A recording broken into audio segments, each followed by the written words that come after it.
fata murka. Orang harus punya nafsu ini biar ada semangat, gairah, tapi jangan bablas.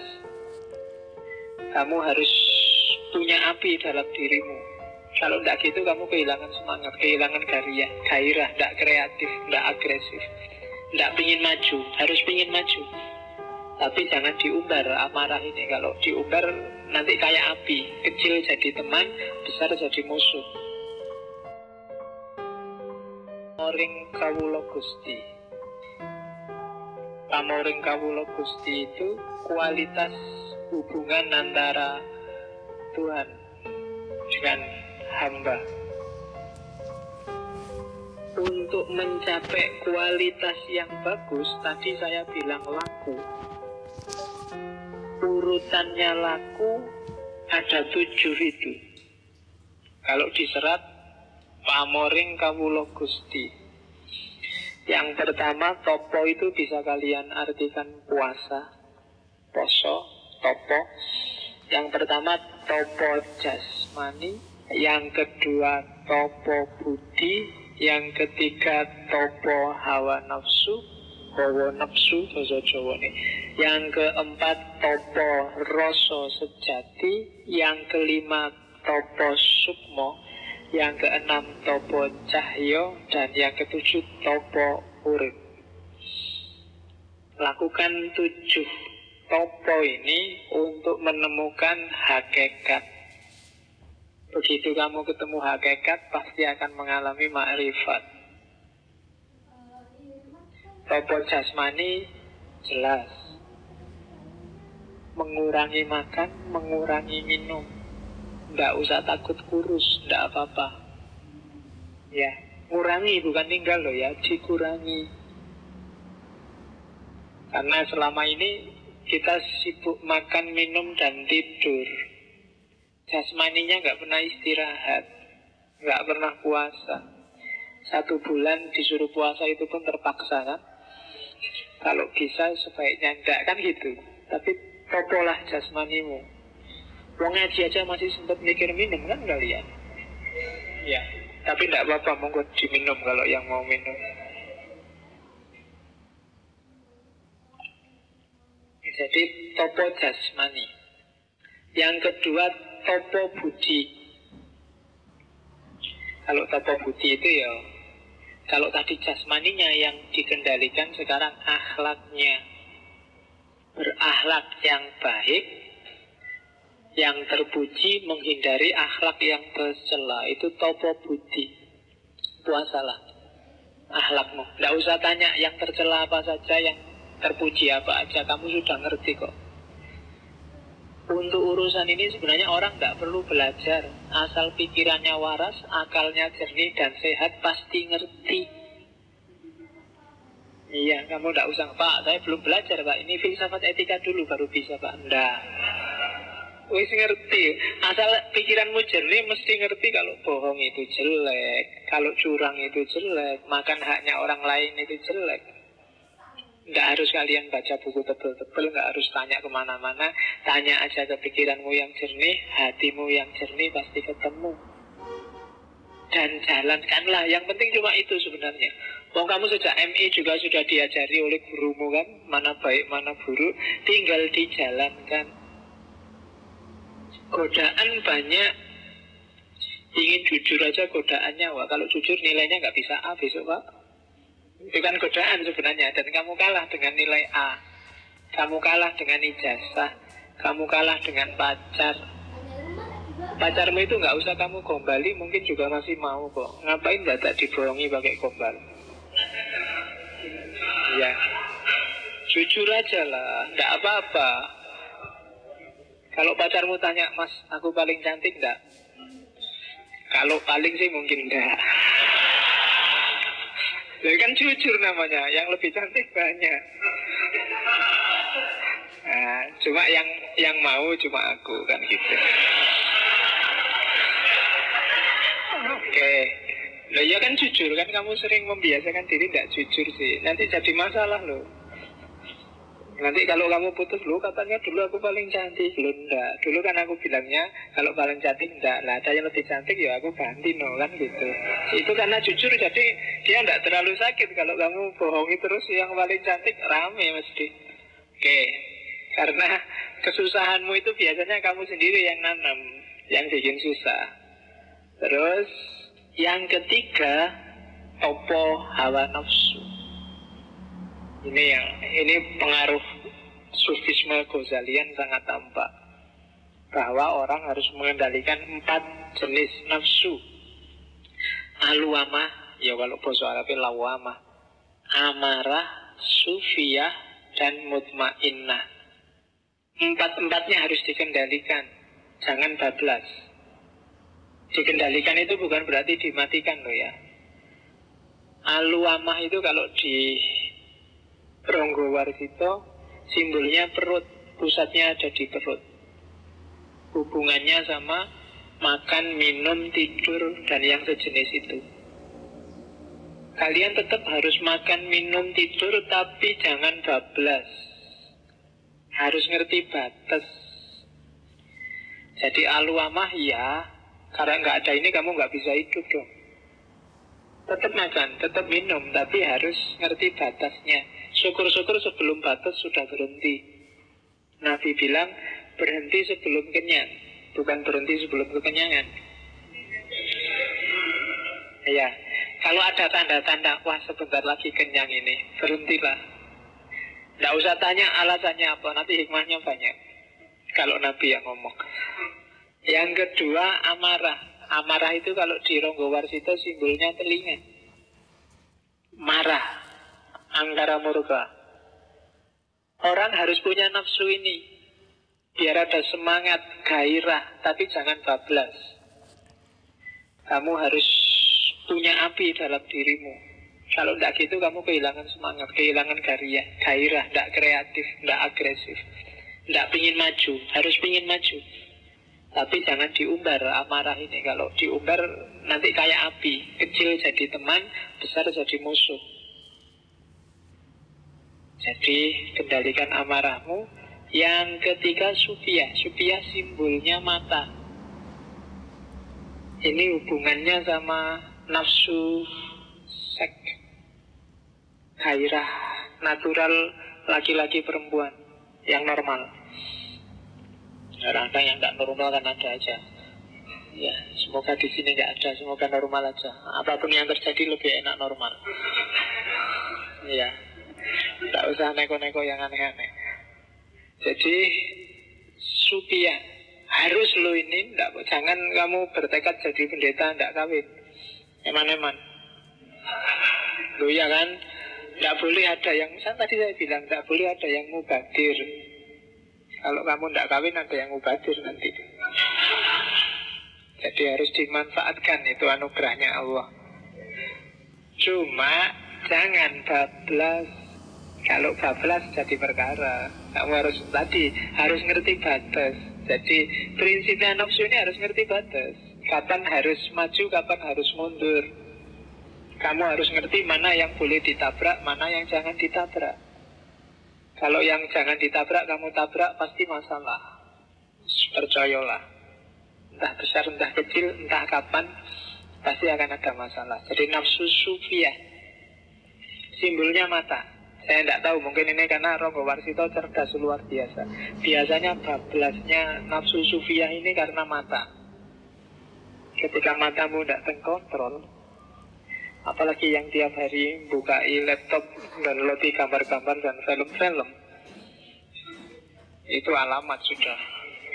Ya, tidak terkendali. Ya paling tidak kamu boros sabun. Mulai. Iya, tidak apa-apa lah. Oke. Iya.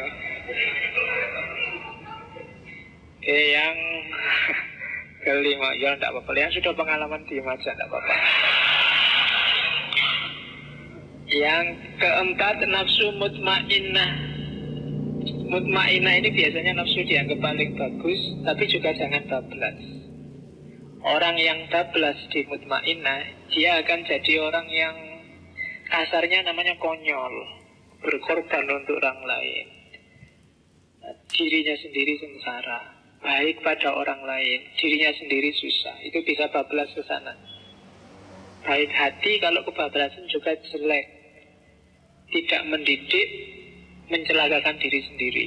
Jadi nafsu mutmainnah bagus, tapi juga harus dikontrol. Kalau kamu punya uang 3.000, kalau mau sedekah ya 1.000 saja. Jangan buka dompet dikasih semua. Itu namanya tidak cerdas. Ya kan? Bablas itu namanya sudah. Ya sedekah ya sesuai kemampuan. Zakat aja cuma 2,5%-nya kok, malah sedekah dikasih semua. Itu namanya tidak cerdas. Biasanya terus kamu jawab, loh nanti kan balasannya 10 kali lipat. Kamu mau sedekah apa dagang? Loh iya kan? Loh ya kalau kamu dagang mikir balasannya berapa kali lipat. Kalau mau sedekah ya tidak usah mikir balasan dong, harus ikhlas. Sebenarnya ini sangat sederhana, cuma kadang-kadang kamu kok ya masih ketipu. Jadi ya normal-normal aja lah, jangan konyol kalau bahasa ininya. Sedekah ya sedekah, bantu orang ya bantu orang. Kalau ada orang nggak punya rumah, bantulah. Jangan rumahmu dikasihkan, akhirnya kamu yang nggak punya rumah.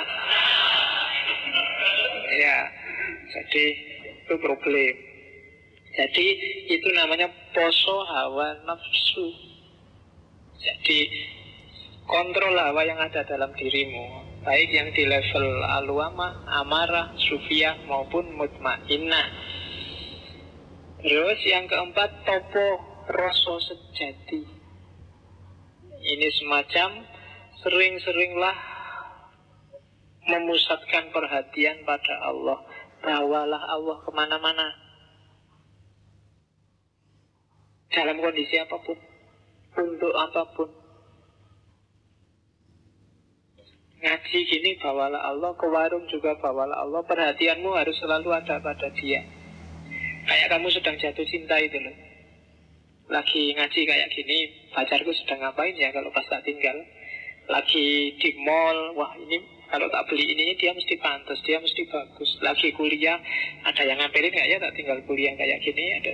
Jadi yang di pikiranmu kan dia terus, pacarmu terus. Nah, gantilah pacarmu itu dengan Allah. Sedang apapun saja, fokus perhatianmu hanya pada Allah, hanya pada Tuhan. Itu namanya topo rasa sejati. Rasamu hanya nyambungnya sama Allah. Passionmu kalau bahasanya anak sekarang itu hanya Allah. Yang tidak ada baunya Allah kamu tidak suka. Meskipun mungkin hasratmu mau ke situ, tapi Allah nggak suka yang begitu. Sama kayak kamu mau beli baju, beli jaket, terus kalau aku pakai kayak gini pacarku nggak suka, enggak. Itu namanya topo rasa, tapi yang sejati. Dan yang sejati hanya Allah. Yang kelima, topo sukmo. Kalau topo sukmo itu membersihkan batin, menjernihkan hati, terus hidup harmonis dengan orang lain dan dengan sesama. Jadi gimana caranya kamu harmonis, tidak menang-menangan, tidak juga jadi kalah-kalahan, tidak zoliman au mazluman, tidak zolim, tidak juga diam saja kalau dizolimi. Hidup yang harmonis. Kita bagian dari alam semesta, tapi juga jadi khalifahnya alam semesta. Menyeimbangkan kedudukan sebagai hambanya Allah, tapi juga sekaligus wakilnya Allah di muka bumi. Itu topo sukmo. Jadi hidup yang seimbang. Kita hamba sekaligus penguasa di level kita, karena kita wakilnya Allah. Jadi tulus ikhlas, batin jernih, harmonis. Yang keenam, topo cahyo. Ini levelnya lebih tinggi lagi. Begitu nyampe di level topo cahyo, semua kilauan dunia sudah nggak nyantol lagi di batin kita. Saking cintanya kita sama Allah. Jadi segala cahaya duniawi tidak lagi menarik buat kita. Satu-satunya yang menarik hanya Allah. Dan puncaknya adalah topo urip. Ketika hidup kita 100% sepenuhnya kita pasrahkan pada Allah. Bahkan di level beberapa sufi yang filosofis sampai aku hilang, yang ada hanya Allah. Sehingga kadang-kadang tercetus satu khat ana al-haq, akulah Allah, karena aku yang manusia itu sebenarnya tidak ada. Aku ada itu tidak ada, yang ada aku Allah. Dan itu level paling tinggi, namanya topo urip.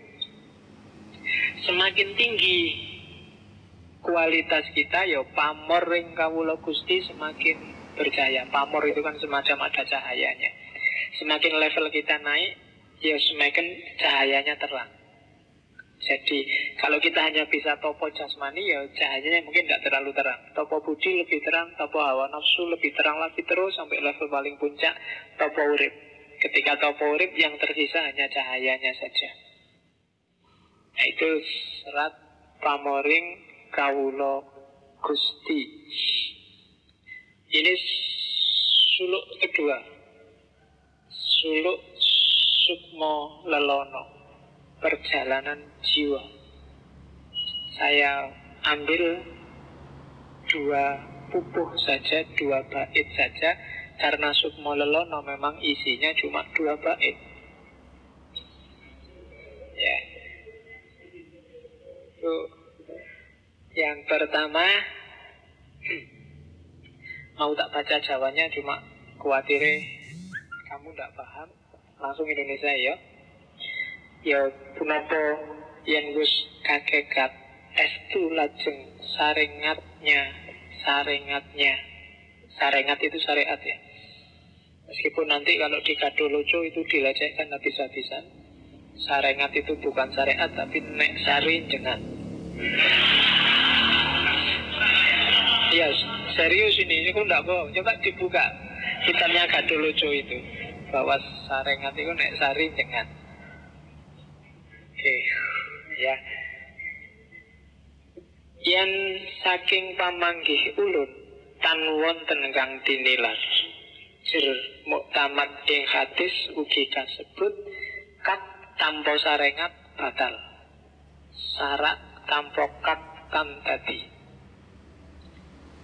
Ini sindirannya Ronggo Warsito pada kelompok batiniah yang tidak mau syariat. Apa kalau sudah hakikat lalu syariatnya ditinggal? Kalau menurutku tidak ada yang ditinggalkan. Jelas disebut dalam hadis, hak tanpa syariat batal, syariat tanpa hak tidak jadi. Jadi ini pelajaran dari Ronggo Warsito bahwa sedalam apapun ilmu batin kita, syariatnya nggak boleh ditinggal. Sholat, wirid, zakat, puasa yang nggak boleh ditinggal. Kamu nggak boleh makomku kan wis dhuwur, nggak butuh sholat lagi. Ronggo Warsito aja yang ahli kebatinan sampai puncak juga bilang syariat nggak boleh ditinggal. Nggak boleh batin saja, harus ada lahirnya. Bahkan nggak cuma syariat dan hakikat, levelnya 4. Jadi aran Gusti yen kapisah temah mangke kakali hiro sisik kang lempeng taksih ing kawruh sakawanira tunggal ngelmuning hiyang sarengat miyang torekot kakekat miwah makribat punika kamil abdoli. Jadi menuju Tuhan, jika terpisah keduanya, syariat dan hakikat terpisah, malah akan kehilangan keduanya. Yang syariat saja atau yang hakikat saja sama-sama nggak akan dapat apa-apa. Kamu yang syariat saja tanpa hakikat itu formalitas, ibadahmu kayak orang olahraga.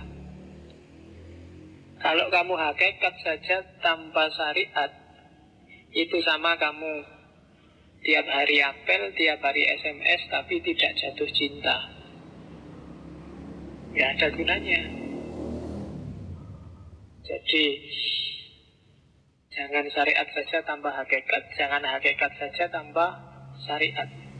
Yang benar masih harus diketahui. Penyatuan 4 perkara. Jadi sebenarnya ada 4, nggak cuma syariat sama hakikat. Ilmu syariat dan hakikat, dan torekot, hakikat dan makrifat. Itu baru sempurna. Nggak cuma 2 tapi 4. Syariat, torekot, hakikat, makrifat. Jadi orang yang menjalankan syariat harus ngerti torekotnya. Torekot itu jalannya, metodenya. Kalau syariat dan torekotnya sudah benar, dia akan nyampe ke hakikat. Kalau dia sudah paham hakikat, maka dia akan makrifat, terbuka kunci pengetahuan semuanya. Itu yang di Jawa disebut ngerti ilmu kasunyatan, hakikat kenyataan yang sejati, bukan yang palsu yang hanya tampil di depan mata. Jadi syariat itu fisiknya, torekot itu metodenya, hakikat itu temuannya, makrifat itu kesimpulannya. Kalau itu penelitian. Jadi syariat, torekot. Pak, kalau syariat tanpa torekot itu teori, ya kan? Torekot itu kan kayak laku tadi. Torekot saya ikut gaya Syafi'i, Pak. Kalau kamu cuma apalan teorinya Syafi'i, itu baru syariat. Ketika kamu jalankan torekot itu kan dari kata-kata turuk, torik, jalan. Itulah torekot. Kalau jalanmu benar, kamu akan dapat pencerahan, hakikat. Ketika kamu nyampe hakikat ini, kamu dapat dampak implikasi. Kalau di tasawuf namanya dapat akhwal, anugerah dari Allah namanya makrifat. Jadi syariat, torekot, hakikat, makrifat. Syariat itu lautnya, torekot kapalnya, hakikat itu maksud perjalanannya, makrifat itu kamu sudah nyampe di pelabuhan. Oke.